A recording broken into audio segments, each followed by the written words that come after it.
우리 예배로의 부름으로 2020년 10월 11일 예배 하나님께 드리도록 하겠습니다.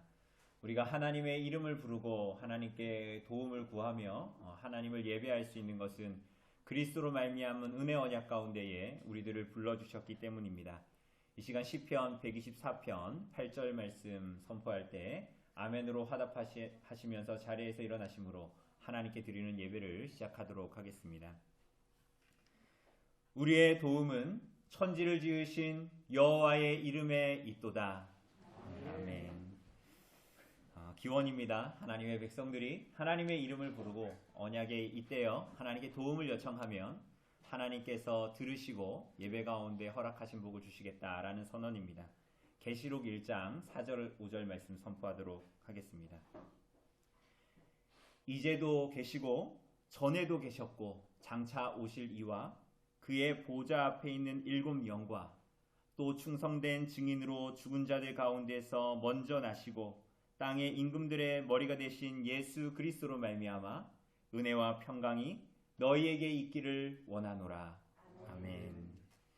찬송가 1장으로 우리 하나님을 찬송합시다. 찬송가 1장으로 삼위 하나님을 찬송합시다.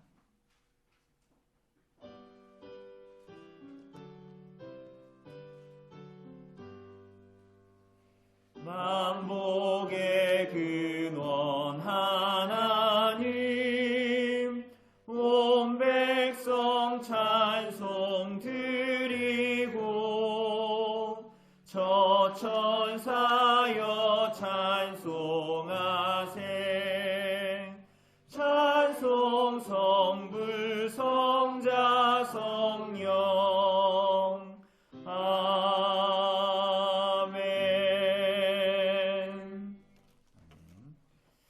사도신경은 우리들의 신앙 고백을 요약해 놓은 것입니다. 이 시간 우리들의 신앙을 함께 고백하도록 합시다. 우리가 무엇을 믿습니까? 전능하사 천지를 만드신 하나님 아버지를 내가 믿사오며 그 외아들 우리 주 예수 그리스도를 믿사오니 이는 성령으로 잉태하사 동정녀 마리아에게 나시고 본디오 빌라도에게 고난을 받으사 십자가에 못 박혀 죽으시고 장사한 지 사흘 만에 죽은 자 가운데서 다시 살아나시며 하늘에 오르사 전능하신 하나님 우편에 앉아 계시다가 저리로서 산자와 죽은 자를 심판하러 오시리라. 성령을 믿사오며 거룩한 공예와 성도가 서로 교통하는 것과 죄를 사하여 주시는 것과 몸이 다시 사는 것과 영원히 사는 것을 믿사옵나이다. 아멘. 이 시간 구약 봉독하도록 하겠습니다. 오늘 구약 봉독 본문은 예레미야서 45장입니다. 예레미야서 45장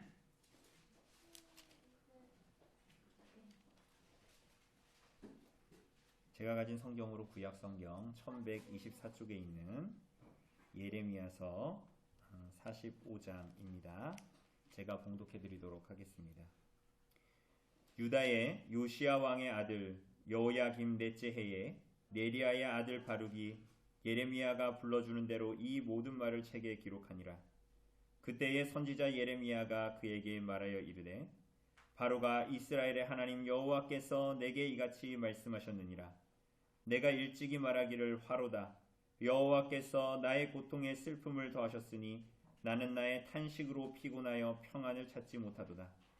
너는 그에게 이르라.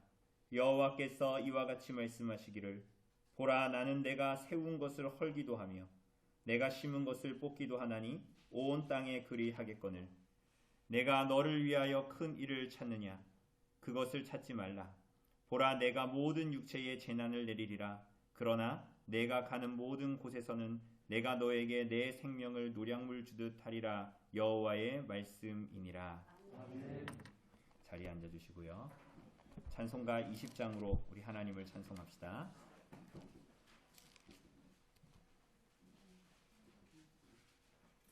찬송가 20장입니다.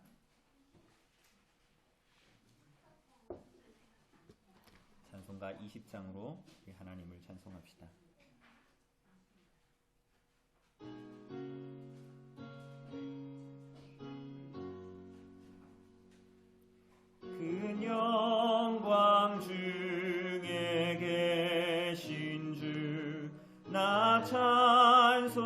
찬송합니다.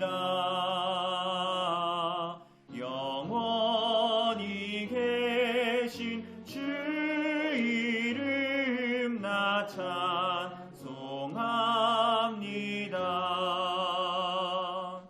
한없이 크신 능력을 나 찬송합니다. 참되고 미쁜 그 언약 나 찬송합니다. 온 천지 창조하시던 그 말씀 힘있어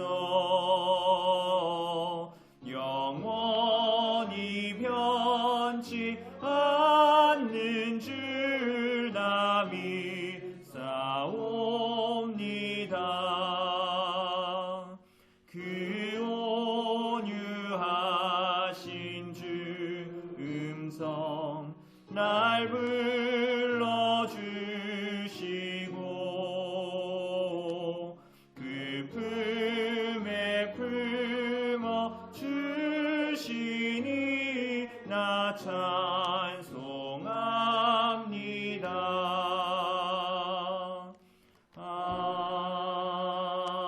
아멘. 이 시간 십계명 선포하도록 하겠습니다. 성경 표지 뒤에 있는 십계명 참조해 주시기를 바랍니다. 서문은 제가 읽고 서문과 큰 글씨는 제가 읽고 작은 글씨는 성도님들이 읽어주시면 되겠습니다.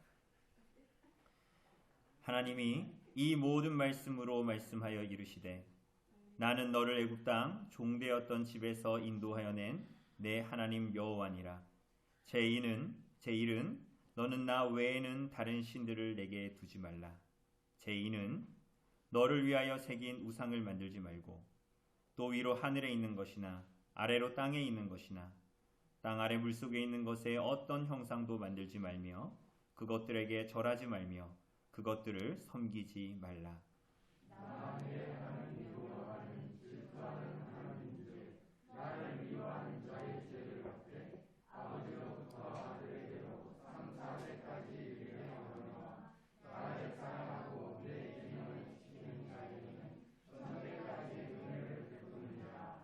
제3은 너는 내 하나님 여호와의 이름을 망령되게 부르지 말라. 여호와는 그의 이름을 망령되게 부르는 자를 죄없다 하지 아니하리라. 제4는 안식일을 기억하여 거룩하게 지키라. 엿새 동안 있어 내 모든 일을 행할 것이나 일곱 해까지 내 하나님 여호와의 안식일을 이루게 너나 내 아들이나 내 딸이나 내 남종이나 내 여종이나 내 가축이나 내 문화에 머무는 백이라도 아무 일도 하지 말라. 이는 엿새 동안에 나 여호와가 하늘과 땅과 바다와 그 가운데 모든 것을 만들고 일곱 해까지 쉬었습니다. 그러므로 나 여호와가 안식일을 복되게 하여 나를 거룩하게 하였느니라. 제5는 내 부모를 공경하라. 그리하면 내 하나님 여호와가 내게 준 땅에서 내 생명이 길리라. 제6은 살인하지 말라. 제7은 간음하지 말라. 제8은 도둑질하지 말라. 제9는 내 이웃에 대하여 거짓 증거하지 말라. 제10은 내 이웃의 집을 탐내지 말라. 내 이웃의 아내나 그의 남편이나 그의 여종이나 그의 소나 그의 자기나 그는 내 이웃의 집을 탐내지 말라. 네, 우리 시간 죄의 고백의 시간을 갖도록 하겠습니다. 하나님께서 하나님의 구원받은 하나님의 백성들에게 삶의 규범으로서 구원받은 하나님의 백성들의 삶으로서의 계명을 우리들에게 허락하여 주셨습니다. 이것을 예수께서 모든 것을 다해서 또 하나님을 사랑하고 나 자신과 같이 우리 형제와 이웃을 사랑하라라는 두 개의 계명으로 우리들에게 허락하여 주셨습니다. 우리가 이 계명에 비추어 지난 일주일의 삶을 하나님 앞에 고백하며 나아갑시다.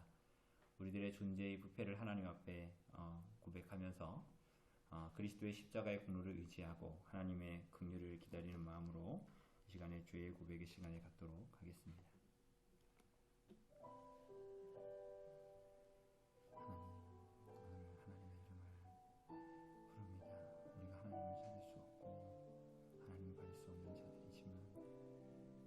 그리스도의 공로를 의탁하고 의지함으로 주의 이름을 부르며 나아갑니다. 하나님, 오늘 우리들에게 하나님의 은혜를 허락하여 주시옵소서.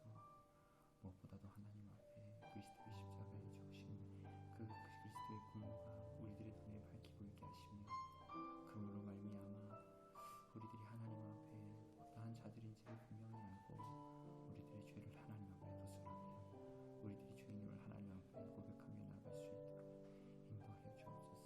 만이 아니라 그러므로 말미암아 우리가 그리스도의 공로만을 의지하는 심령, 상하고 통회하는 심령으로 하나님 앞에 나아갈 수 있는 마음을 우리 안에 주시고, 그래야 연약한 하나님의 백성들이, 연약한 양무리들이 주의 이름을 부르고 주를 찾을 때에 주님 우리를 불쌍히 여겨주시는 하나님의 은혜가 우리 가운데 있을 수 있도록 하나님께서 긍휼히 여기시고 불쌍히 여기시는 하나님의 은혜와 은총이 우리가 누릴 수 있도록 인도하여 주시기를 원합니다. 그리하여 우리가 주님을 사랑하기 때문에 주님을 쫓아가려고 하고 주님을 사랑하기에 주의 말씀에 순종하려고 하는 주를 온전히 경외하는 마음, 주를 사랑하는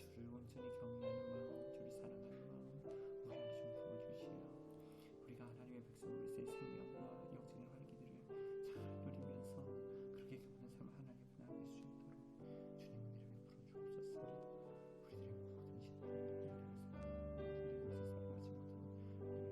앞에 나아갈 수 있도록 주님 은혜를 베풀어 주옵소서. 우리들의 모든 신앙을 슬픔과 심하고 냉랭하고 그러니 주여 도와주십시오.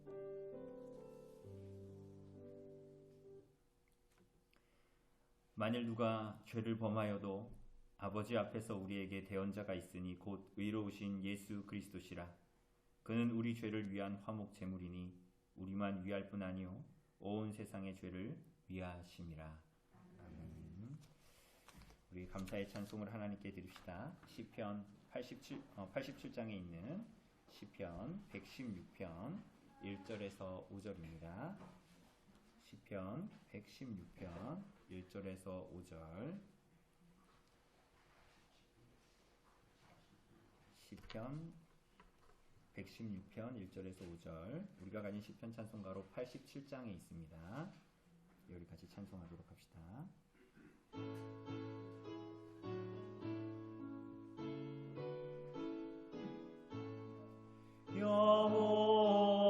여호와는 내 음성과 내 간구를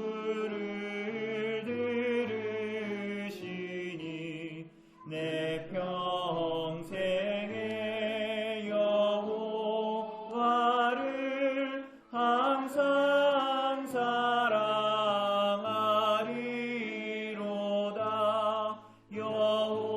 여호와는 내 기도에 그 귀를 기울이시니 내 평생에 여호와께 항상 기도하리로다.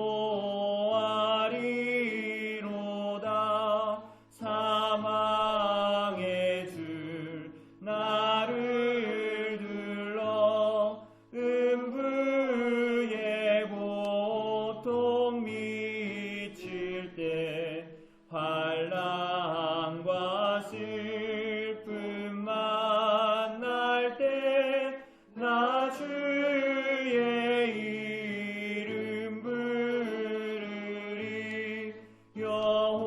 여호와여 나의 기도 내 간구를 들으소서. 여호와여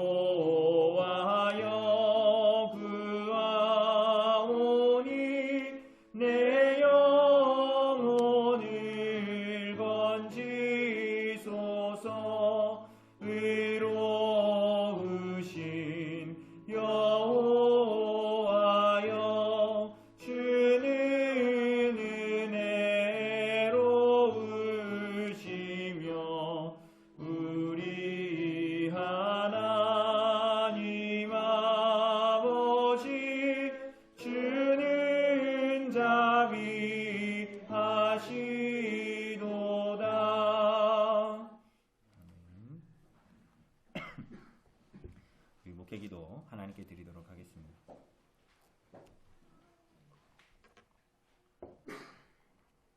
하나님 아버지, 불의하고 연약하며 공고한 우리의 삶을 놀라운 은혜로 채우시는 하나님의 은혜에 감사합니다. 병고와 육체의 연약함이 우리를 넘어지게 하고 세상의 멸시가 우리를 외롭게 하기도 하고 여러 재앙과 실패들이 우리들의 고개를 떨구게 하고 세상의 가치와 욕망이 우리의 마음을 무겁게 할 때 그 모든 것을 뛰어넘어 하나님의 선하신 섭리하심으로 채우시는 그 은혜를 깨닫고 오히려 우리 삶에 기쁨이 넘치게 하시니 감사합니다. 주님의 언약의 말씀을 우리 영혼에 새기시고 믿음을 불러일으키셔서 주님을 사모하게 하시고 우리 입에 하나님을 향한 기도와 찬양을 넣어주시고 우리 마음 깊숙한 곳 은밀한 곳으로부터 하나님을 향한 감사와 고백이 넘쳐나게 하시니 주님 감사합니다. 하나님, 세상에서 가진 것이 없어도 세상에서 이름을 얻지 못해도 세상에서 인정함을 받지 못해도 세상에서 건강을 다 잃어버려도 사나 죽으나 우리의 몸도 영혼도 신실하신 우리 구주 예수 그리스도의 것임을 알고 영혼을 향한 오늘을 살아가는 것이 진정한 복임을 우리로 하여금 깨닫게 하여 주옵소서. 그리스도께 연합한 자로 살아가는 성도가 세상을 살아갈 때 인생 여정을 걸쳐 온 힘을 다해 그리스도의 생명을 드러내는 일보다 더 가치 있고 중대한 일이 없음을 주님의 몸된 교회가 한 마음과 한 몸으로 증거하게 하여 주옵소서. 주의 복음을 선포하는 일이 신실하게 시행되게 하시고 그리스도의 생명을 드러내는 바 세례와 성찬이 온전하게 집행되게 하시며 말씀 안으로 돌보는 권징이 우리 안에 성실하게 이행되게 하여 주옵소서. 이러므로 생명 없는 우상을 닮아 세상의 가치와 풍조를 반영하는 삶을 추구할 것이 아니라 창조주요, 섭리주요, 구속주요, 심판주이신 하나님의 성품을 비추어내어 그리스도의 거룩한 인격으로 교회를 채우시기를 원합니다.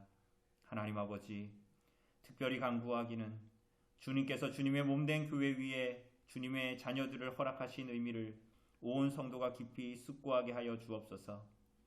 코로나19로 인하여 교회적인 삶을 이 땅에서 살아가는 데 많은 변화가 왔고 앞으로도 많은 변화를 경험하는 가운데에 우리들이 또한 주님의 자녀들이 살아갈 것인데 생명이 우리 자신에게 달려있지 않음을 깨닫게 하셔서 우리로 항상 창조주 앞에 겸손케 하시는 은혜를 생각하게 하여 주옵소서. 또한 말씀 사역 가운데 자란 교회의 자녀들이 말씀과 교회 안에서 올바른 고민을 거듭하여서 그 삶의 자리가 견고하게 뿌리내리고 세워지기를 간구합니다.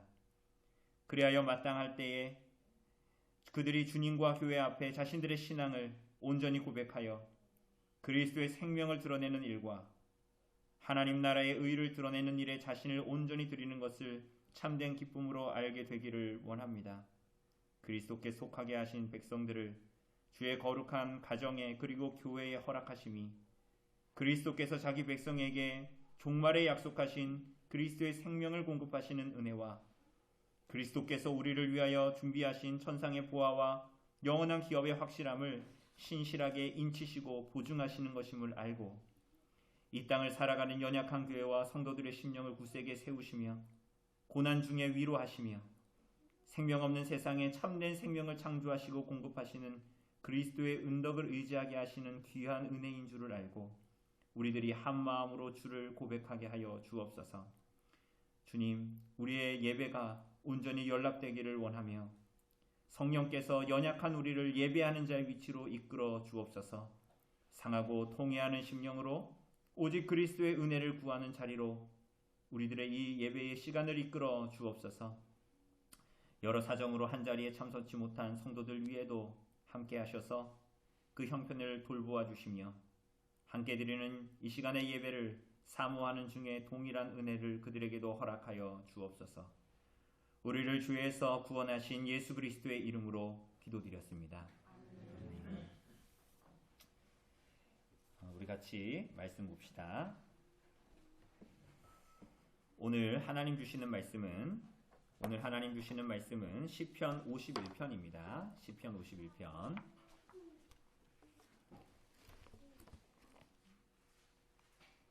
제가 가진 성경으로 구약 성경 839쪽에 있는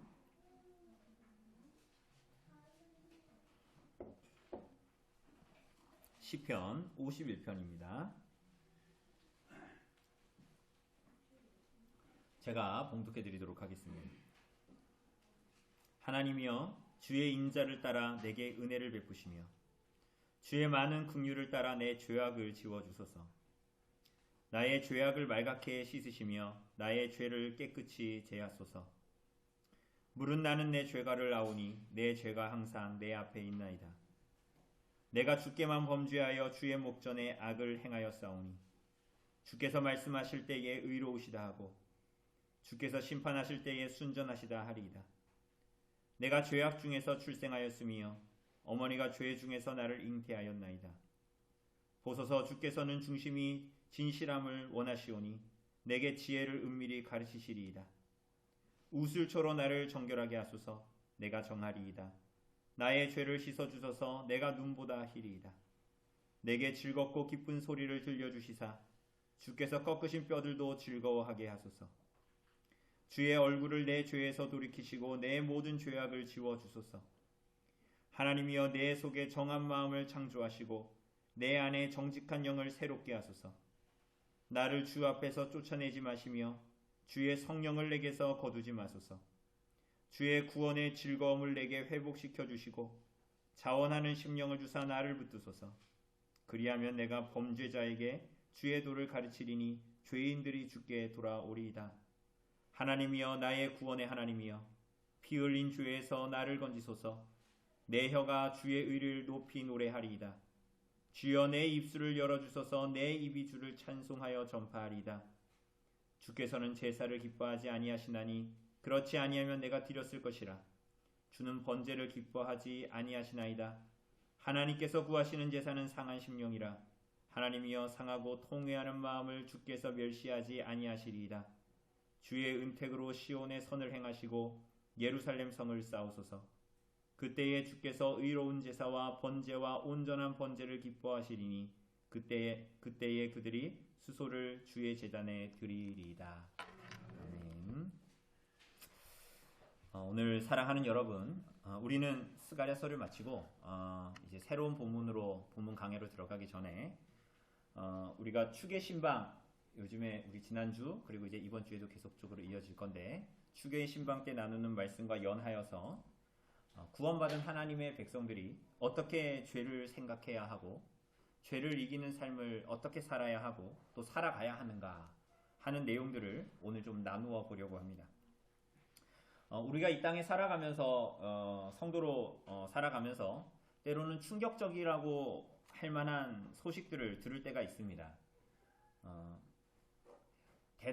무엇보다도 대단한 인격을 가진 사람, 존경할 만한 경력을 가진 사람, 신앙적으로 경건해 보이는 사람이 어떤 죄를 범한 일들이, 그 사건들이 드러나는 때가 있죠.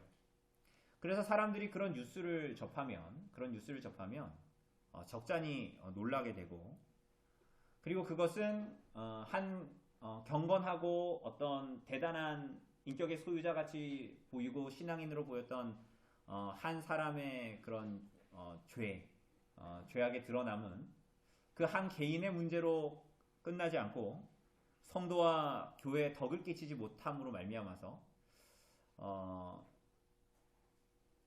때로 연약한 자들이 그 믿음의 자리에서 쓰러지기도 하고 실족하기도 합니다. 그런 대단한 사람, 그런 대단한 경력을 가진 사람, 대단한 신앙의 경건을 가진 사람을 성경에서 한 명 뽑으라면, 물론 여러분들도 있겠지만 성경에서 한 명을 뽑으라면 우리는 단연코 대부분의 사람들은 다윗이라는 한 사람을 우리가 뽑을 것입니다. 오늘 우리가 보는 시편 51편은 굉장히 유명한 시편인데, 그 배경이 되는 것은 우리가 이전에 사무엘서를 다루면서 봤던 사무엘하 11장 12장의 말씀입니다. 다윗은 그야말로 통일 왕국을 이스라엘 통일 왕국의 왕이 되었죠. 우리가 알다시피 다윗이 보낸 수많은 고통의 시간들은 그 사람의 그 젊은 다윗의 인품을 여러모로 고상하고 하나님을 향하게 만들었을 것입니다. 그리고 그 시간을 지내오면서 하나님을 향한 그의 믿음의 인내를 하나님께서 주셨기 때문에 그 많은 시간들이 헛되이 지나지 않고 참으로 그 안에서 신앙의 향기가 경건히 뿜어져 나오는 그러한 신앙의 인격으로 그를 다듬었을 것입니다. 뿐만이 아니라 그는 굉장히 매력적인 인물로 보여집니다. 그래서 예전에 사람들은 혹은 미술가들은 다윗에 대한 그림이나 조각상을 만들기도 했고, 그는 실제로 유능한 정치가이면서도 군사적인 면모를 드러내는 사람이었던 것 같고, 그리고 그는 외모도 꽤 출중했던 것으로 여겨집니다. 이런 걸출한 인물 찾아보기 힘들잖아요. 이런 사람들을 엄친아라고 부르고, 그런 분들은 여기에는 없는 것 같은데, 어쨌거나 그런 걸출한 인물이었어요, 이 다윗이. 내적으로나 외적으로나 뛰어난 사람이었다는 거예요. 그런데 우리가 알다시피 무슨 일이 벌어졌죠? 그는 통일 왕국 이스라엘의 왕이 되었는데, 그는 그때에 자기 장수의 아내인 밧세바를 간음하고 그의 임신 사실을 감추기 위해서 그의 남편인 전장에 나가 있었던 우리아를 불러들입니다. 그 임신 사실을 감추기 위해서 밧세바와 동침하게 하기 위해서였죠. 그런데 우리가 알다시피 우리아는 하나님 앞에서 그의 경건한 이유를 들어 집으로 가서 밧세바와 자기 아내와 즐거운 때를 보내기를 거부하지요. 그러자 다윗은 요압을 시켜서 이 우리아를 전장의 맨 앞으로 나아가서 고의로 죽음을 적군의 손에 죽게 만듭니다. 그리고 나서 우리아의 아내였던 밧세바를 자기 아내로 취합니다. 참 특이한 일이죠. 왜냐하면 그리고 우리가 이 사무엘서를 보면 다윗의 이런 부분을 보면 좀 해석하기가 힘들고 놀랍니다. 왜냐하면 그가 보여줬던 모습들이 그런 모습들이 아니었기 때문이죠. 그런 대단해 보이는 사람이 어떻게 이렇게 비겁하고 비열하고 이기적이고 천박한 짓을 할 수 있는가? 그러면서 우리는 굉장히 놀라고 이 본문을 어떻게 해석해야 될지 몰라서 때로는 그 가운데서 다윗의 편을 막 들고 싶죠. 그의 범죄 사실이 기록되어 있는 성경을 보면서. 또 사실은 이런 반응이야말로 참 사람들이 예수 그리스도를 믿는다고 하면서 우리들 안에 있는 죄성이 얼마나 깊은가에 대해서 우리들의 죄에 대해서 너무나 순진한 반응이고 자기 자신의 죄성에 대해서 잘 알지 못하는 반응이다라고 할 수 있습니다. 여러분 다윗과 같은 인물이 이와 같은 죄를 지었다라는 것은 그가 다 괜찮았는데 그의 한 연약한 부분이 하나가 있었다라는 것을 말하는 것이 아닙니다.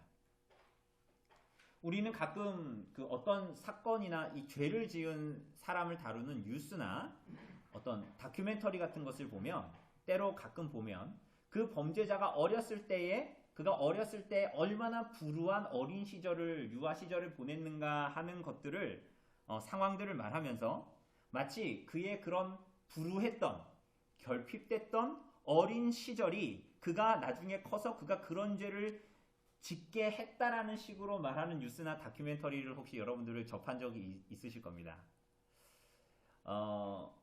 물론 그것도 어느 한 부분을 차지했을 수는 있지만 사실은 그것은 그의 범죄에 대한 궁극적인 답이 아닙니다. 성경은 그리고 오늘 다윗의 사건은 인간의 죄의 근원이 뭘 좀 못 배워서 뭐가 좀 부족해서 환경이 받쳐주지 않아서라고 말하지 않습니다. 오히려 오늘 우리가 보는 시편 51편의 주인공 다윗, 사무엘 하에 나오는 걸출했던 인물의 이 범죄와 타락을 보이는 다윗의 예는 겉보기에는 뭐 하나 부족한 것 같아 보이지 않는 어떤 사람이라도 얼마든지 그렇게 비열하고 천박하며 이기적인 일을 추구하며 얼마든지 거룩하신 하나님을 향해 범죄할 수 있다라는 것을 분명하게 말합니다. 그러한 죄에 대한 문제는 하나님을 믿지 않는 사람들만이 아니라 조금 전에 말씀드렸다시피 하나님을 믿는 사람들에게도 동일하게 나타나고, 그래서 예수 그리스도를 진실로 믿는 여러분과 저의 삶에서 여전히 일생을 다해 끝없이 싸워야 하는 문제이기도 하고, 그래서 우리들의 인생은 죄와의 싸움, 거룩을 향한 추구 가운데서 끝없는 싸움을 하기 때문에, 그가 참으로 그리스도를 믿는, 그리스도와 복음을 받아들인 성도라면 끝없이 자기의 삶에 불만족을 경험하게 됩니다. 내가 돈이 많고 돈이 적고 내 건강이 있고 없고 내 생활에 만족하고 안 하고에 따른 불만족이 아니라 하나님 앞에서의 불만족을 끊임없이 경험하는 인생의 여정을 살아가게 됩니다. 놀랍게도 그런데 성경은 그것이 정상적인 성도의 삶이다라고 말합니다. 심지어는 그러한 심령의 상태야말로 하나님의 놀라운 은혜에 반응하는 바른 하나님의 백성들의 삶의 태도고 심령의 반응이다라고 말하기까지 합니다. 반대로 그렇지 않은 사람들, 하나님을 따라가면서 죄와의 싸움, 거룩의 추구, 그런 믿음의 삶을 쫓아가면서 만족하고 오히려 하나님을 향해서 그런 불만족이 없는 사람들은 하나님의 이름을 부르나 그것이 위선이며, 하나님은 그들이 아무리 하나님의 이름을 부르고 예배하지만 그 예배를 하나님께서 받지 않으시고 그렇게 애통해하며 불만족하는 영혼의 반응이 없는 자들은 은혜를 받은 자들이 아니다라고 말합니다. 놀라운 성경의 선포죠. 교회만 오면 되는 줄 알았는데. 사랑하는 여러분, 다윗은 밧세바 사건 이후에 나단 선지자가 그에게 찾아가서 하나님 말씀을 전하기까지 약 1년여간 자신의 죄를 회개하지 않았던 것으로 보입니다. 약 1년여간 그 일을, 우리아를 죽이고 밧세바를 간음하고 밧세바를 자기 아내로 들이고 그런 모든 시간 동안, 그 1년의 시간 동안 나단 선지자가 찾아가는 그 1년 동안 아마도 그는 하나님 앞에 회개하지 않았던 것으로 보입니다. 그런데 놀랍게도 그렇다고 해서 그가 교회를 안 갔냐? 자기 양심에 찔려서 교회를 안 갔냐? 그렇지 않았습니다. 놀랍게도 이 사람은 예배를 드리지 않았던 것도 아니고 일상이 특별히 힘들었던 것도 아니었습니다. 여러분, 잘 먹고 잘 살았습니다. 그 죄를 짓고 하나님 앞에 회개하지 않았는데 잘 먹고 잘 살았고 병 하나 걸리지 않고 무탈한 일상을 살았고 평범한 일상을 살았습니다. 하나님 앞에 자신의 죄를 진실로 회개하지 않고도 교회에 잘 다녔습니다. 그런데 그러면 하나님에 대해서 무지했냐? 아니요. 그러면서도 그는 놀랍게도 하나님의 법이 뭔지 알고 죄가 뭔지 알고 하나님에 속한 공의와 정의가 무엇인지 바르게 판단할 수 있는 사람으로 여전히 존재했습니다. 무슨 말이죠? 약 1년여가 지나서 나단 선지자가 다윗을 찾아가죠. 한 이야기를 합니다. 그게 굉장히 유명하고 재미있는 이야기죠. 한 성읍에, 우리 성읍에 한 부자가 있다. 수많은 가축을 거느리고 있는 사람이. 그리고 한 가난한 자가 있다. 그런데 그 사람에게 재산은 뭐예요? 하나밖에 없어요. 그게 뭐예요? 작은 암양 새끼 하나밖에 없죠. 그런데 그 부자에게 손님이 찾아왔습니다. 그럼 손님을 대접해야 될 거 아닙니까? 그래서 이 부자가 어떻게 했다고 얘기해요? 자기의 수많은 수다한 양과 소 중에서 하나를 잡아가지고 대접하는 게 아니라 그 가난한 자의 하나밖에 없는 작은 암양 새끼를 빼앗아 그것을 죽여 손님에게 대접하고 자기도 먹었다라고 말합니다. 여러분, 그러자 이 다윗이 뭐라고 반응하죠? 뭐라고 반응합니까? 하나님 백성 중에 그런 쳐 죽일 놈이, 진짜로 그런 건 아니고 이런 식으로 얘기했다는 거예요. 그 놈을 불쌍히 여길 필요 없이 빨리 찾아서 죽여버리고 그가 빼앗은 암양 새끼 4배로 그 사람에게 갚아주어라 라고 합니다. 그러자 나단 선지자가 다윗이 뭐라고 얘기하죠? 다윗에게 뭐라고 얘기하죠? 당신이 그 사람이라. 그 얘기하고 있는 바로 당신이 바로 그 사람이라. 하나님의 말할 수 없는 은혜를 누리고도 배은망덕하게 하나님 앞에 반응하며 하나님의 뜻을 무참히 짓밟며 살아가는 자가 당신이라고 나단 선지자는 바로 다윗을 지목합니다. 오늘 사랑하는 여러분,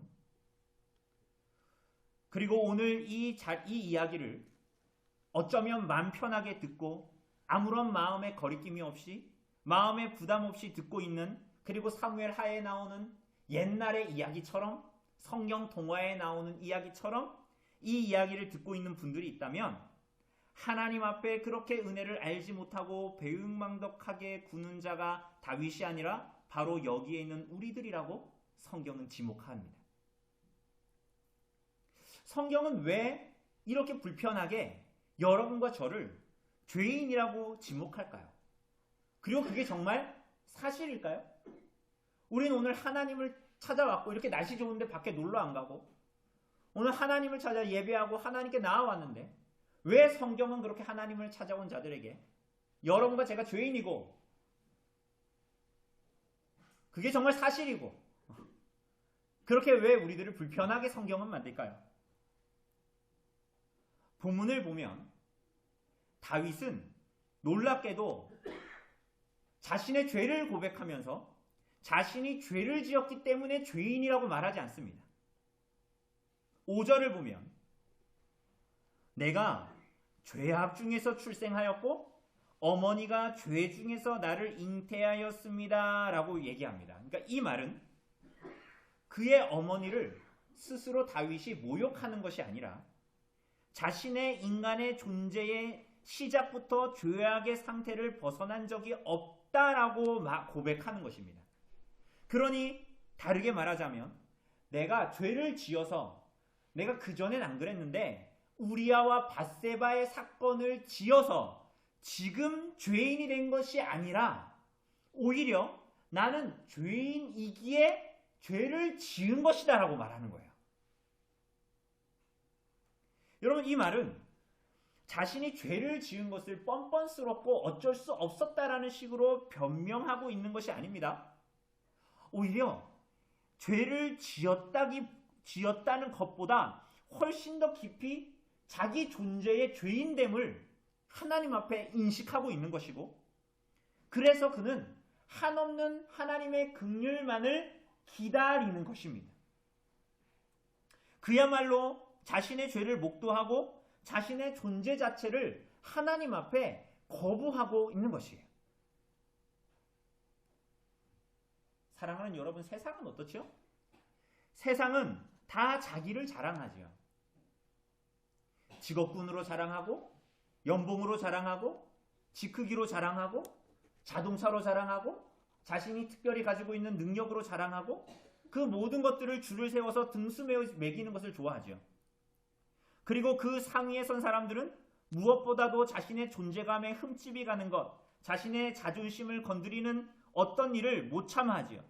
그래서 사람들 앞에 자신의 어떤 결점이 있어도 인정하고 굽히지 못하지요. 사실은 그것은 우리들이 다 경험하는 것처럼 젊었을 때보다는 나이가 들수록, 연륜이 더할수록, 무언가에 대해서 더 능숙해질수록, 전문성이 높아질수록 그러하지요.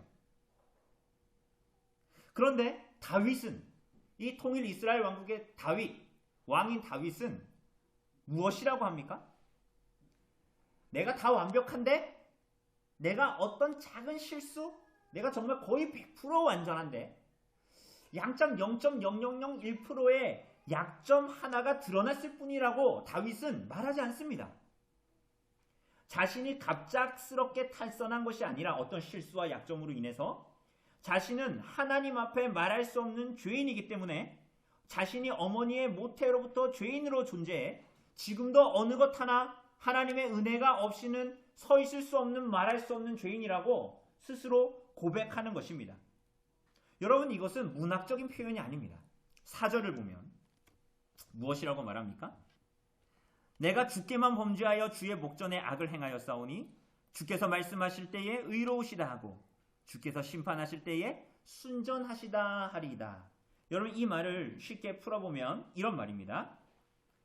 죄인인 나에게 하나님께서 하시는 말씀은 다 옳으며 죄인인 나에게 하나님께서 내리시는 판결은 다 순전하다라는 말이에요. 그래서 자신이 하나님 앞에 죄인인 것을, 자신의 죄를 하나님 앞에 어느 것 하나도 변명할 수 없다라는 거예요. 부인할 수 없고. 그래서 하나님께서 내게 내리시는 모든 판결이 어느 것 하나 부당한 것이 없다라고 말하고 있는 것입니다. 앞서 보았듯이 여러분과 제가 일상에서도 무서운 줄 모르고 흔히 하듯이 다윗은 나단 선지자가 말한 어떤 이들의 이야기에서 그들의 죄를 정함으로 자기 자신에 대한 죄를 정할 뿐 아니라 판결을 내렸습니다. 사실은 우리가 다른 사람들 얘기 들으면서 다른 사람 정죄하는데 전문가들 아닙니까? 그런데 우리는 그럴 때마다 생각해야 돼요. 뭘 생각해야 돼요? 우리가 다른 사람들을 향해서 내리는 정죄와 판결은 결국 나 자신에게 내리는 정죄와 판결과 동일하다는 거예요. 다윗이 고백하는 것처럼 우리는 하나님 앞에 또 우리 자신도 스스로를 정죄하고 판결합니다. 그러므로 죄에 대한 형벌을 면할 길은 어디에도 없지요. 그렇게 죄의 힘은 하나님께 범죄하여 타락한 죄의 영향력은 그렇게 강력합니다. 벗어날 수가 없죠. 신자들의 삶에서도 마찬가지입니다. 오늘 여러분과 저의 삶에서도 마찬가지죠. 죄는 힘이 있습니다. 다윗의 삶을 보아도 우리는 죄가 힘이 있다는 것을 목도하게 됩니다. 죄는 우리를 붙들어서 죄가 선택하는 것을 믿게 만드는 어떤 힘이 있습니다. 그래서 죄는 우리가 이전에 가졌던 어떤 하나님을 향한 결단, 하나님을 향한 믿음, 그때는 막 세상을 뒤집어 엎을 것 같은 하나님 앞에서의 대단한 믿음의 결정과 믿음의 선택일 것 같았음에도 불구하고 죄는 우리들의 일상에 들어와서 그 모든 것들을 뒤죽박죽 만들어 놓고 그 죄를 짓는 일 앞에 마땅히 생각해야 하는 것들을 제쳐놓게 합니다. 그게 우리들의 일상에 있는 죄의 힘입니다. 그래서 우리들의 생각은 어디로 흘러가요? 내가 지금 원하는 그것만 얻을 수 있다면, 내가 원하는 그것만 내게 충족된다면 하면서 어떤 죄된 일을 추구하게 하고 그런 방식으로 죄가 우리를 지배하게 됩니다. 마치 다윗이 전쟁 가운데에 그는 왕국에 남아있어 낮잠을 자다가 일어나 밧세바가 목욕하는 모습을 목격하고 그가 어떻게 그가 그것을 탐했을 때 무슨 일이 벌어지고 자기의 위치가 무엇이고 어떤 대가를 치러야 할까 하는 것들이 다 두 번째 순위로 제쳐지게 됩니다. 옳고 그름을 안다라고 해서 죄 짓는 것을 그치게 되는 것이 아니지요. 정말 우리는 다윗과 같이 우리가 지금 누리고 있는 모든 것을 이렇게 받았음에도 불구하고 그리고 우리가 하나님 앞에서 선한 선택을 할 수 있는 모든 근거들을 하나님 앞에 얻어서 가지고 있음에도 불구하고 우리들의 삶에서 죄로 말미암아 그 모든 것을 거절하고 부인하는 삶을 살아가게 됩니다. 우리는 하나님께서 우리에게 허락하신 가장 좋은 것들마저도 다윗처럼 가장 좋은 것들마저도 하나님 앞에 가장 죄된 방식으로 반응하는 수도 없는 방식을 선택하는 삶을 살아갑니다. 하나님의 은혜로 얻은 모든 선택의 기회 앞에서도 가장 그 은혜에 배은망덕하게 반응하는 방식을 선택하며 살아가기도 합니다. 그러면서도 자신은 여전히 죄인이 아니라고 스스로 주장합니다. 어떻게 말입니까? 하나님 앞에 전혀 애통하며 하나님을 목말라 하지 않고 살아가면서도 아무렇지 않은 우리들의 삶. 그저 우리아를 죽이고 밧세바의 관계에서 낳은 아이가 뱃속에서 자라고 있다는 것에 만족하며 살아가는 다윗과 같은 삶. 살아있으나 죽어있고 하나님을 예배하나 위선자로서 존재하고 하나님이 받으신다라고 생각하나 전혀 하나님이 받지 않으시는 예배자로 서 있는 스스로를 정죄하면서도 스스로를 모르는 스스로가 삶에서는 옳고 그름을 판단하면서도 자신의 옳고 그름은 인정하지 않는 그러한 삶을 살면서도 자신이 그런 죄인이 아니라고 주장하는 것. 말은 하지만 그것이 대체 무엇인지, 무엇을 의미하는지 모르는 인생을 살아가는 것입니다. 사랑하는 여러분, 오늘 사랑하는 여러분, 안타깝게도 그러한 자에게 남아있는 운명은 하나뿐입니다. 그들 스스로는 인식하고 잊지 못할지도 모르지만 그 자신에 대한 판결은 하나님만 하신 것이 아니라 이미 우리가 앞서 본 대로 배은망덕한 자에게 어떻게 정죄하고 판단해야 하는가, 어떻게 처벌해야 하는가 스스로 생각하고 말하고 살아가므로 이미 자기 스스로에게 어떤 판결이 내려져야 하는가를 스스로도 알고 스스로도 생각하고 합당한 죄에 대한 합당한 벌을 이미 자기 자신에 대해서도 스스로 판결을 내립니다. 여러분, 그런 자에게 남아있는 소망이라는 게 무엇이 있을까요? 없지요.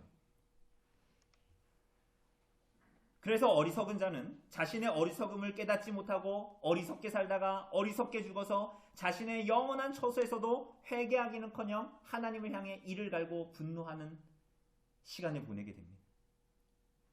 자신의 죄를 보지 못하고 남을 탓하며 하나님을 원망하죠. 이렇게 죄 중에 잉태되어 출생하고 존재하는 이 말할 수 없는 죄인에게 그 어떤 소망도 없습니다.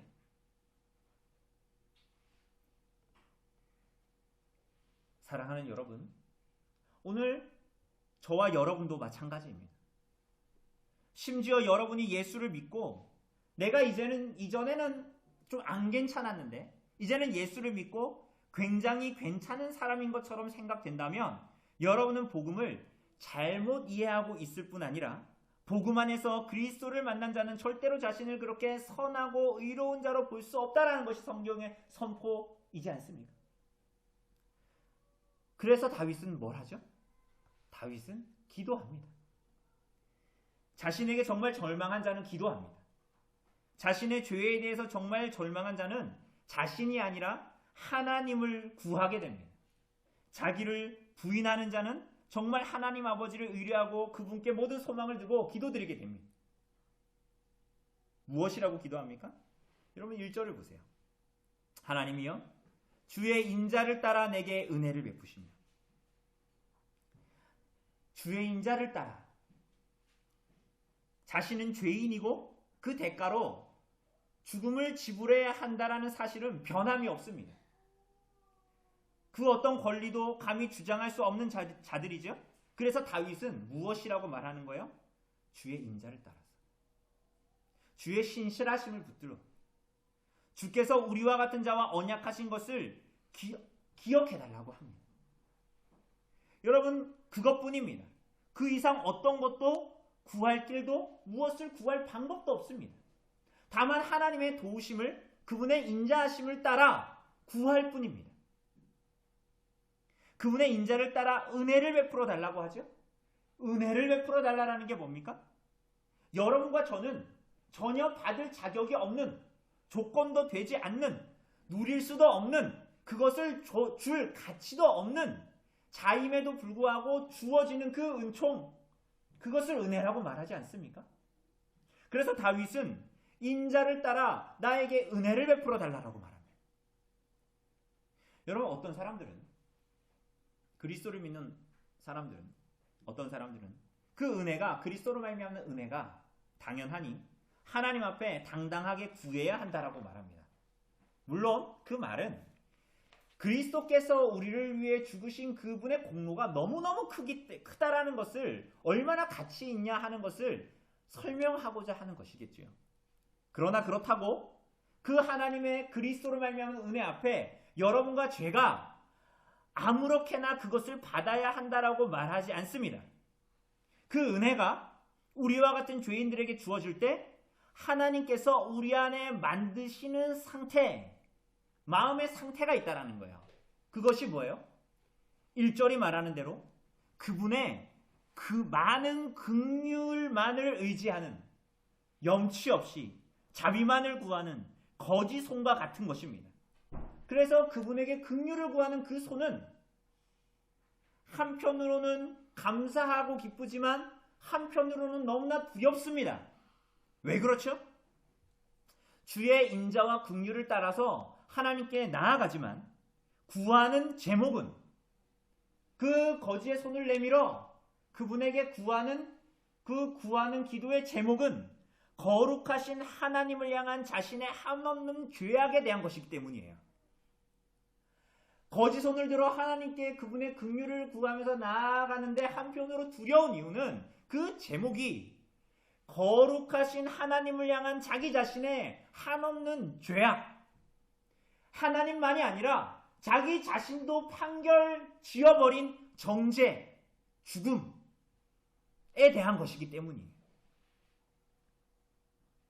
거룩하신 하나님을 향한 의도적인 반역과 마치 가인과 같이 하나님을 향해 모든 언행과 삶으로 뻔뻔스럽게 대적하는 삶의 양태, 모든 것을 풍족하게 허락하신 아버지 앞에 이제 내 인생에 아버지 없는 셈 칠 테니까 당신 유산이나 반 떼서 나 좀 주쇼 라고 하는 둘째 아들과 같은 파렴치한 경고망동, 배응망덕, 스스로 하나님의 기준과 말씀에서 벗어나려고 했던 에덴 동산에서의 아담과 하와와 같은 죄악과 그 판결에 대해서 어느 것 하나도 변명할 거리가 없다라는 것을 알고 있는 심령이라는 거예요.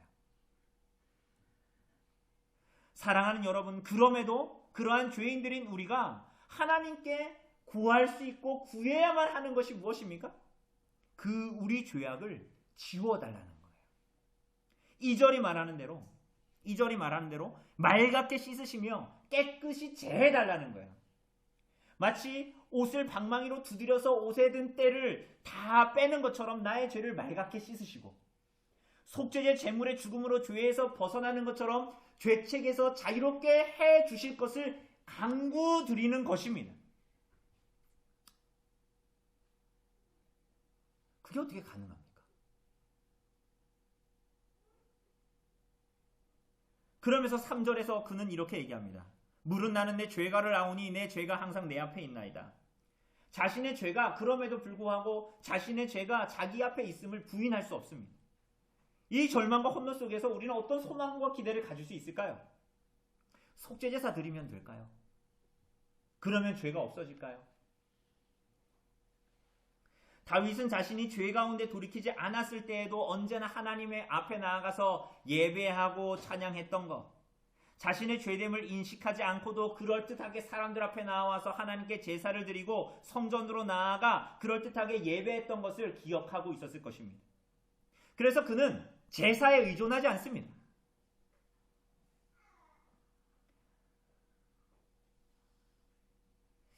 재미있게도 레위기 4장을 보면 속죄제사에 대한 기록들이 나오는데, 그 속죄제의 제사의 이유가 부지 중에 알지 못하는 죄를 지었다라는 것을 알게 되었을 때 속죄제사를 드려야 한다라고 얘기합니다. 그 얘기는 반대로 얘기하면 뭐예요? 미리 계획하고 내가 충분히 상고하고 계획했던 범죄에 대한 속죄 제사를 말하지 않고 있는 거야. 다윗은 하나님 앞에 속죄제를 드리려고 하지 않습니다. 그러면 무엇을 구합니까? 하나님 앞에 무엇을 구하죠? 7절을 보면 웃을초로 나를 정결하게 하소서. 내가 정하리이다. 나의 죄를 씻어주소서. 내가 눈보다 희리이다. 다윗은 웃을초로 나를 정결하게 해달라고 합니다.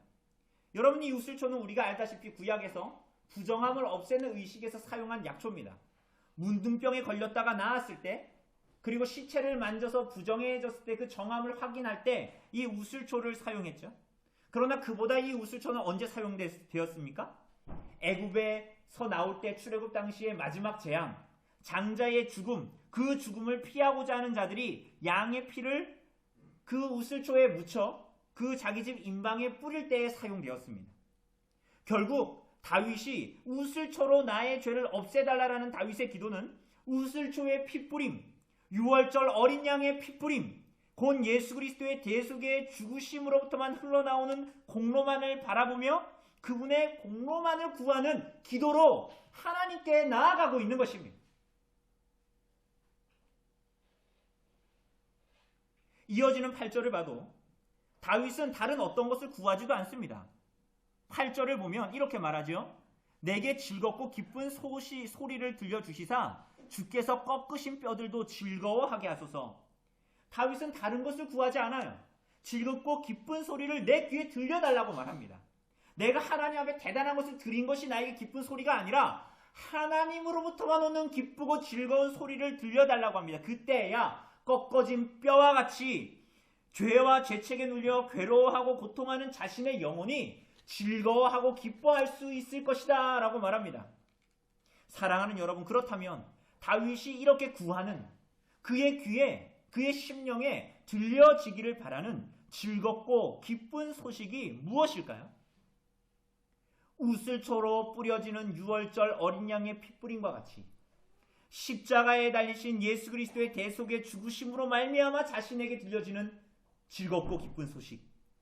예수 그리스도와 그분의 복음을 내게 들려주셔서 그분의 공로로부터만 누려지는 참된 용서와 안식을 나에게 달라라고 하나님께 구하고 있는 것입니다. 오늘 사랑하는 여러분, 여러분은 이렇게 예수 그리스도와 그분의 복음을 하나님께 날마다 목말라 하며 구하고 있습니까?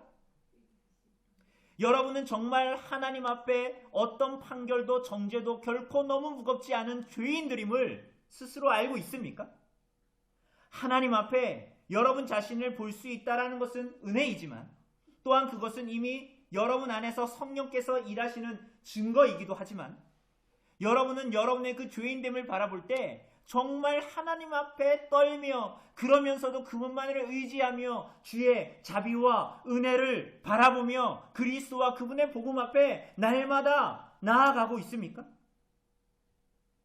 여러분은 정말 그렇습니까? 그렇다면 여러분에게는 정말 분명한 증거가 있어야 합니다. 그 증거는 뭐죠? 여러분의 대단한 노력과 종교적인 열심과 고액의 헌금이 아닙니다. 그것은 17절이 말하는 대로 상한 심령입니다. 통회하는 마음입니다. 우리 17절 같이 읽어보죠. 시작. 하나님께서 구하시는 제사는 상한 심령이라. 통회하는 마음을 주께서 멸시하지 아니하시리이다. 우슬초에 묻힌 정결케 하는 그리스도의 피를 은혜로 구하는 자들의 심령은 그리스도의 은혜가 너무 크기 때문에 나는 거저 받아도 돼. 아, 기쁘다. 로 끝나는 심령이 아닙니다. 오히려 우슬초에 묻힌 정결케 하는 그리스도의 피를 은혜로 구하는 자들의 심령은 자신에 대한 죄책과 가책으로 깨어진 회개하는 심령으로 나타납니다. 자기 자신이 의지하고 생각하고 자랑했던 자기 자랑과 교만과 오만함이 다 깨지는 자기 부인과 더하여 거짓성과 같이 하나님을 향해 내어미는 상하고 부서져 깨어진 통회하는 마음으로 나타납니다. 수많은 사람들이 하나님께 수많은 사람들이 흠없는 재물들을 하나님께 드렸습니다. 그러나 정말 하나님께서 구하시고 요구하셨던 제사는 무엇입니까? 온전한 자신의 몸으로 완전한 제사를 드리신 그리스도의 공로를 구하며 그분을 의지하며 나아가는 그분만을 구하는 자들에게 하나님께서 정말 요구하시는 제사는 무엇입니까? 이스라엘에서 유일하게 허락된, 오경에도 나타나지 않은 이스라엘에서 유일하게 허락된 상처가 있는 재물, 흠집이 있는 재물, 죄인들의 상하고 깨어진 심령, 그리스도의 십자가에 달아버린 자신의 죄에 대해서 통회하고 애통해하는, 그러면서도 끊임없이 삶에서는 그리스도의 고난을 비웃으려고 하고 그분의 공로를 낭비하려고 하고 냉소하려는 삶의 방식을 추구하는 자기 자신의 깊이를 알 수 없는 죄의 오염과 악함에 대해서 상하고 깨어진 심령으로 바랄 수 없는 것을 바라고 구하는 자의 심령이야말로 우슬초로 정결케 하시는 자들에게 성령께서 허락하시는 은혜의 증거인 것입니다. 만약 여러분이 이러한 죄인의 상한 심령을 가지고 하나님께 나오지 않는다면 여러분들이 대단한 예배를 드리고 대단한 헌금을 하고 대단한 종교적인 열심으로 하나님께 나아가고 그렇게 여러분들이 대단한 사람이라고 해도 여러분 하나님 앞에 스스로 예배 자리에 나올 수 있을지는 모르나 하나님은 그 예배를 받지 않으시고 하나님 앞에 멸시당하고 거부당하는 자로 있을 뿐입니다. 또한 그것은 여러분이 하나님을 멸시할 뿐만이 아니라 스스로에게는 위선을 행사함으로 스스로를 속이는 거짓된 신앙으로 나아가는 것입니다. 오늘 주 안에 사랑하는 성도 여러분, 여러분은 예수 그리스도께서 구속하신 대속의 공로를 값없이 은혜로 받은 자들입니다. 그렇게 허락된 예수 그리스도의 십자가의 공로 앞에 여러분은 어떻게 반응하며 하나님께 예배하고 여러분의 삶을 하나님께 살아있는 예배로 드리며 나아가고 있습니까? 여러분은 여러분이 아무런 소망이 없는 죄인임을 날마다 깨닫고 있습니까? 하룻밤만 자고 일어나면 이리저리 부는 바람처럼 흔들리는 갈대처럼 정함이 없는 심령을 가지고 그저 인생을 살아가고 있지는 않습니까? 그저 때 되면 밥 먹고 때 되면 일어나고 때 되면 사고 팔고 때 되면 자고 일어나고 먹고 마시고 때 되면 교회 가고 때 되면 직장 가고 여러분 그런 삶에 만족하고 있지는 않습니까? 전혀 하나님이 받지 않으시는 삶을 살 뿐 아니라 그리스도께서 십자가에 달려 죽으신 그 이유와 목적에 전혀 반하는 삶을 사는 것입니다. 여러분, 매일 그러한 자신에게 불만족하셔야 합니다. 세상적인 것이 없어서 불만족이 아니요. 뭔가 더 채워지지 않고 모자라게 느껴져서 불만족이 아니요. 뭔가 옆집이 가진 것을 내가 가지지 못한 상대적인 박탈감 때문에 오는 불만족이 아니요. 내 삶의 모든 힘을 다해서 나의 옛 본성과 습관을 몰아내지 못했음에 사소한 죄와 가벼운 조언 정도로 하나님의 말씀을 대수롭게 여기지 않았음에 하나님 앞에 나아가면서도 상하고 통해하는 심령이 없이 그리스도의 이름을 부르고 그리스도의 십자가 복음을 대하는 그 무미건조함과 무관심한 여러분의 죽어버린 것 같은 냉랭하고 그 심령 앞에 식어버린 심령 앞에 성령께서 내 안에 계시지 않은 것 같은 여러분의 심령 앞에 불만족하고 근심하셔야 합니다. 불만족하고 근심하셔야 합니다.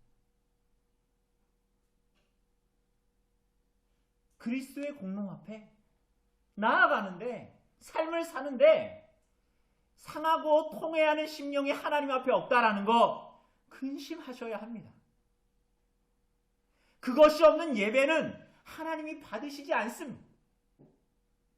그것이 없이 하나님의 말씀을 읽고 기도하고 예배하는 거 다 종교적인 의식들일 뿐입니다. 말할 수 없는 그리스도와 그분의 복음, 그분의 은혜에 감격하지만 그리고 그것을 성령으로 말미암아 거저 누리지만 우리로서는 그럼에도 불구하고 여전히 하나님 앞에 뿌리치지 못하는 죄된 습관과 우리 안에 구정물의 찌꺼기처럼 남아있는 조금만 흘리면 우리들의 인생을 다 흔들어버릴 것 같은 그 죄악된 연약함이 우리 안에 있다라는 것. 그것이 그리스도께서 십자가에 달려 죽으신 것을 계속적으로 그분을 끌어내리고 그분의 뜻에 계속적으로 어긋맞추며 나아가는 고 있다라는 삶의 현실 때문에 그 본질 때문에 상하고 통해하는 심령으로 여러분의 삶을 근심하셔야 합니다. 세속적인 거 말고 돈 없다라는 거 말고 건강이 있고 없다라는 거 말고 옆집에 자식들이 잘나고 공부 잘하고 이런 거 말고 여러분 무엇에 근심하십니까? 정말 무엇이 여러분의 생명을 다 붙들어 놓고 여러분의 생명과 같은 힘을 다 붙들어 놓으면서 생명을 세상의 삶을 좌지우지하면서 그것에 매달려 살고 있는 거죠? 여러분 하나님 앞에 그리스도의 십자가를 바라보기 때문에, 그리고 여러 죄들을 바라보기 때문에 상하고 통회하는 심령 여러분 안에 있습니까? 여러분 구하셔야 합니다. 없다면 구하셔야 합니다. 어떤 행위를 해달라는 것이 아니라, 나의 공로와 의를 하나님 앞에 세우겠다라는 것이 아니라, 그리스도와 그분의 복음을 더욱 깊이 누리게 해달라고 상하고 통회하는 심령을 내게 주소서라고 구하여야 합니다.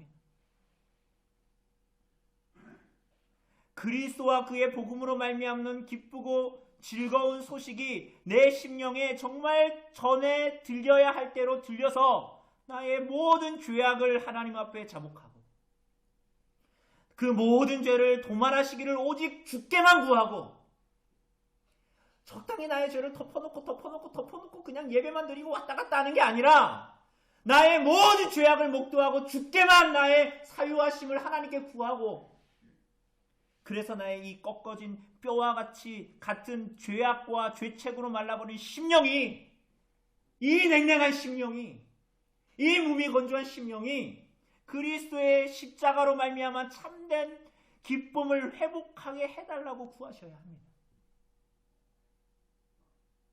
사랑하는 여러분, 정말 하나님이 원하시는 예배 드리고 있습니까? 여러분 정말 그리스도인 맞습니까? 정말 여러분이 하나님이 나의 만족이라고 말은 하는데, 여러분 그것이 정말 여러분의 실존 맞냐고 묻는 것입니다. 여러분은 오늘 그러한 심령으로 회개하고 복종하고자 하는 마음으로 값없이 주어진 그리스도의 십자가의 공로를 바라보고, 오늘 그리스도의 찢어진 살과 그리스도의 흘린 피를 보고 먹고 마시고자 하는 원함이 거기로부터만 흘러나오고 있습니까?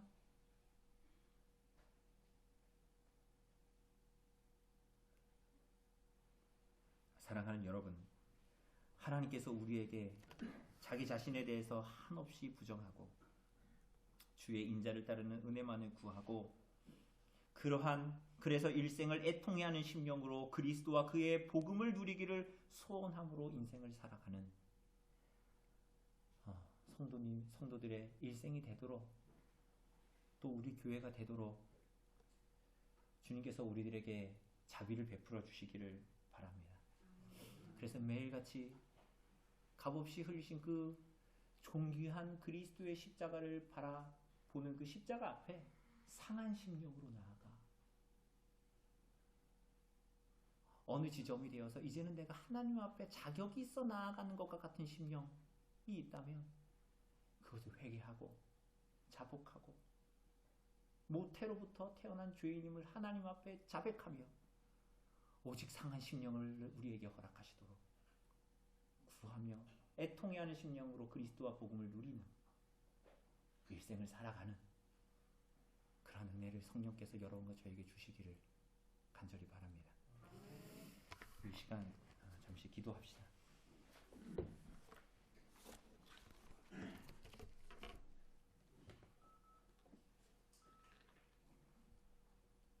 하나님,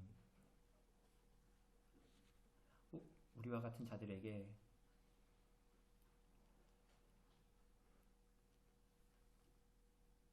십자가에 달려 죽으신 그리스도를 바라볼 수 있는 믿음을 허락하여 주시기를 원합니다. 그렇게 우리와 같은 자들에게 오늘도 깨닫지 못하고 때로는 깨닫는 것이 더딘 우리들에게 그리스도를 먹여주시고 입혀주심으로 정말 우리들의 심령이 하나님을 고파하고 하나님을 목말라 하는 상한 심령, 다른 어떤 것으로 되어지는 것도 아니고 제사로 되어지는 것도 아니고 어떤 행위로 되어지는 것도 아니요, 오직 우슬초에 적신 그리스도의 대속의 피로만 가능한 것임을 알고 그 그리스도를 바라보는 상한 심령, 애통해하는 심령, 주님의 자비와 긍휼만을 구하는 심령, 우리 안에 가득할 수 있도록 은혜를 베풀어 주시기를 원합니다. 하나님 아버지, 오늘 우리들이 그것을 기대하며 상한 심령으로 성창산 앞으로 나아갑니다. 성찬 앞에 나아갈 때마다 우리들의 죄인됨과 우리들의 어떠함을 날마다 직시하게 하시고 뿐만이 아니라 그래서 오직 그리스도만이 우리들의 유일한 양식과 음료가 되신다라는 것을 믿고 고백하며 주님으로 먹고 마심으로 말미암아 주님을 바라는 통회하는 심령, 애통해하는 심령, 주만을 바라는 심령, 주의 나라만을 바라는 심령으로 이 성찬에 참여할 수 있도록 우리들의 마음을 주장하여 주옵소서. 모든 말씀 우리 구주 예수 그리스도의 이름으로 기도드립니다.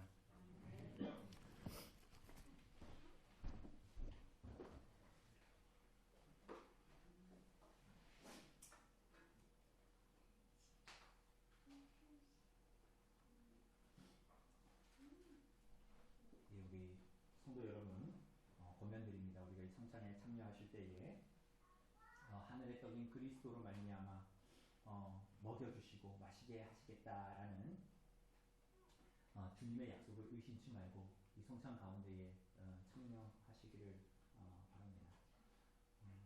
주님께서 약속하신 대로 그분께서 그 제자들에게 떡을 떼셔서 먹이신 것과 같이 오늘 목사의 손을 들어 떡과 잔을 나누실 때에 그리스도께서 떼어주시고 그러므로 말미암아 그리스도께서 자신의 살과 피를 떼어주심으로 말미암아 성령으로 먹고 마시게 하심으로 우리가 정말 하나님을 향해서 살고 믿음으로 하나님께 나아갈 수 있도록 허락하신다라는 것을 의심치 말고 이 성찬 가운데에 참여하시기를 바랍니다. 우리 언별기교회 회원들, 우리 세례교인들, 우리 성찬장 앞으로 나와주시기 바랍니다.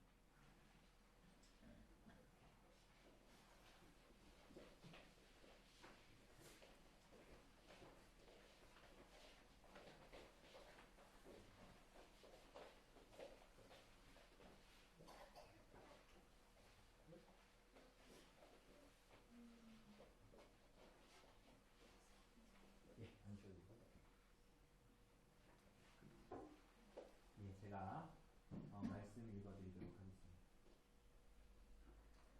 내가 너희에게 전한 것은 주께 받은 것이니 곧 주 예수께서 잡히시던 밤에 떡을 가지사 축사하시고 떼어 이르시되 이것은 너희를 위한 내 몸이니 이것을 행하여 나를 기념하라 하시고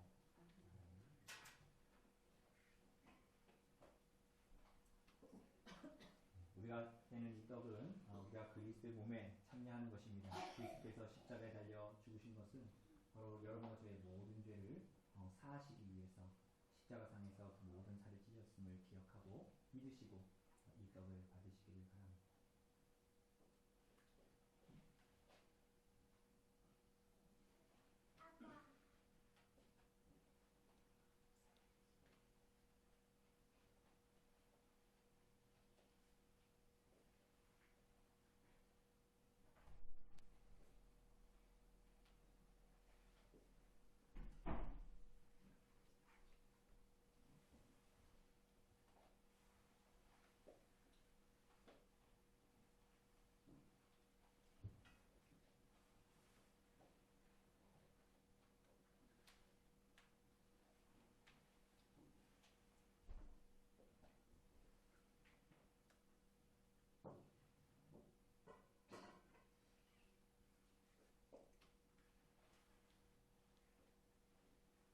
말씀 읽어드립니다. 19회 또한 그와 같이 잔을 가지시고 이르시되 이 잔은 내 피로 세운 새 언약이니 이것을 행하여 마실 때마다 나를 기념하라 하셨으니 너희가 이 떡을 먹으며 이 잔을 마실 때마다 주의 죽으심을 그가 오실 때까지 전하는 것입니다.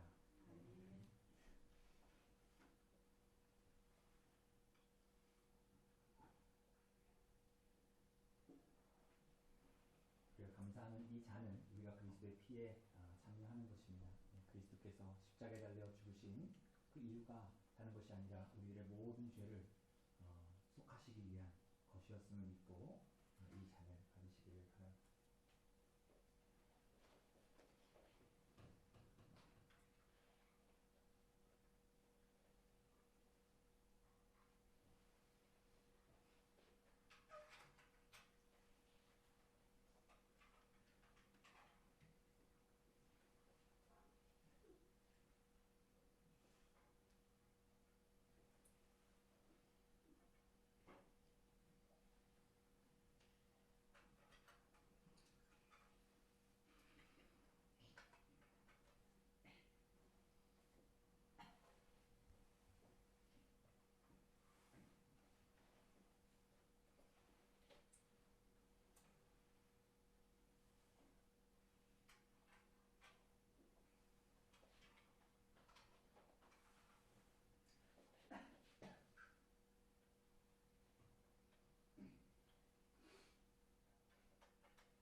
그리스도께서 제정하신 성찬의 상에 참여케 하시니 주님 감사를 드립니다.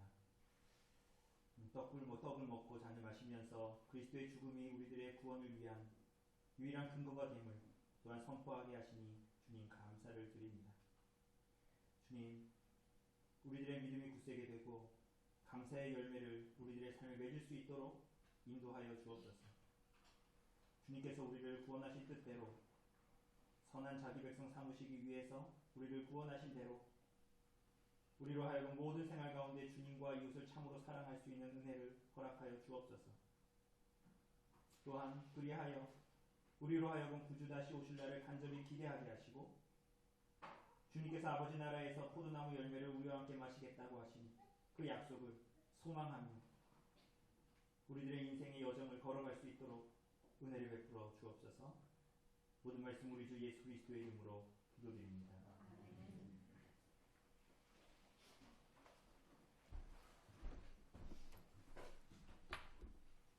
찬송가 216장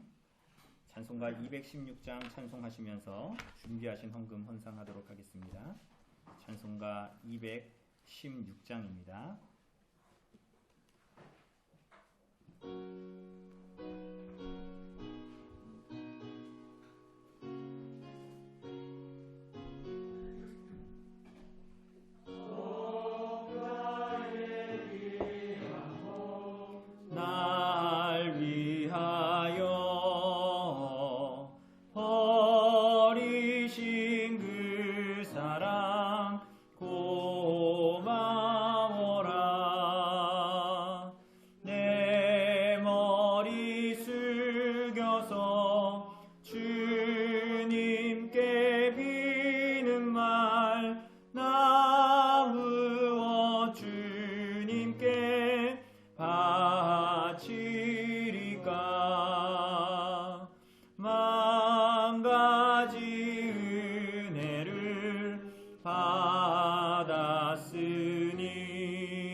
주님만 위하여 늘 살겠네.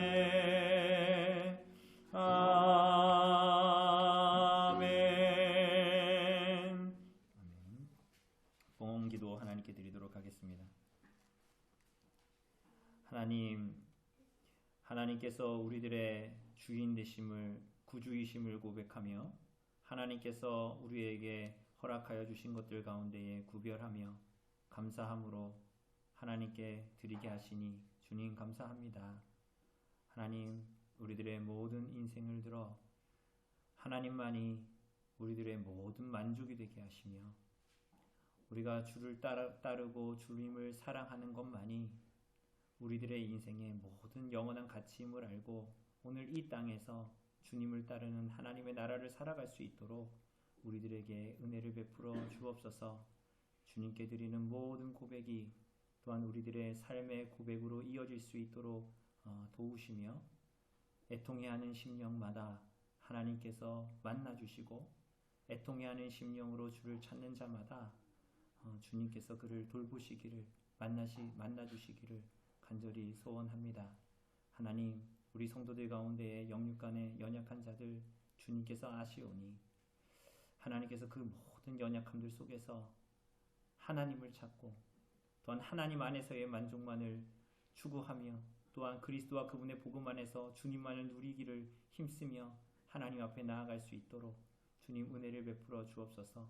형제들 간에는 서로의 연약함을 볼수록 그들을 위해서 기도하며 우리들의 모든 것을 다해 사랑하고 채우려고 노력하며 그러므로 말미암아 그리스도를 사랑하되 교회를 참으로 그리스도의 몸인 교회를 참으로 사랑하고 하나 되기를 힘쓰는 교회로 나아갈 수 있도록 또한 우리들에게 은혜를 베풀어 주옵소서. 모든 말씀 우리 주 예수 그리스도의 이름으로 기도드립니다. 아멘. 자리에서 일어나셔서 찬송가 635장으로 우리 하나님 찬송합시다. 찬송가 635장입니다.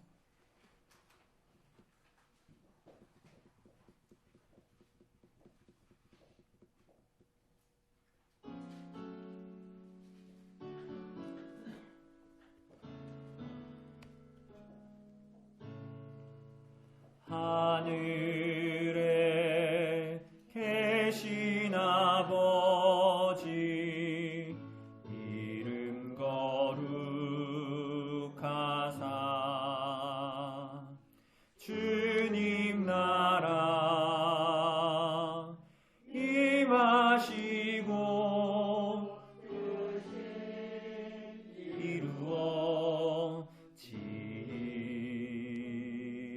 이루어지이다. 일용할 양식 주시고 우리들의 큰 죄 다 용서하옵시고 또 시험에 들게 마시고 악에서 구원하소서. 대개 주의 나라 주의 권세 주의 영광 영원히